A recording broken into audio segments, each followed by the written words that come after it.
की उमरखंडीचा राजा दोईश्री सोंडळ तो कसं काय सुचला? ते आमचे एकाचं नवस होता, ते पूर्ण झालं. हम्म. तेव्हा मी डायमंड करायचा ठरवला.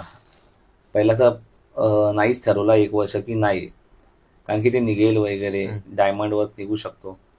1 वर्ष बघितला, अभ्यास केला, नेक्स्ट इयर केला. पण जे डायमंड करणारे दोघं बंधू आहेत, सिद्धेश आणि त्याचा भाऊ, त्यांनी सांगितलं आपण काहीतरी वेगळं करू आणि असं असं आहे. ठीक आहे, करून बघू. त्यांनी आणि ते असं पॅच बनवलं नाही, त्यांनी जागेवरती ते श्री बनवलंय. हो. आणि मोस्ट ऑफ पॅचवर्क असतं.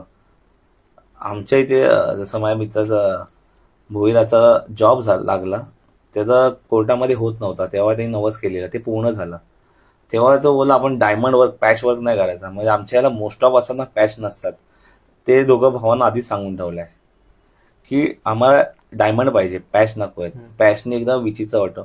मग त्यांनी तिथे सी बनवला, मग तो एवढा सर्वांना आवडला. म्हणजे उमरखाडी आम्ही तर सोड, बाहेरनं आम्ही आता विचार केला ना जरी काढायचा, तरी समोरनं नाही तो का काढता, हम्म. तो राहून दे, हो. तो सी राहून दे.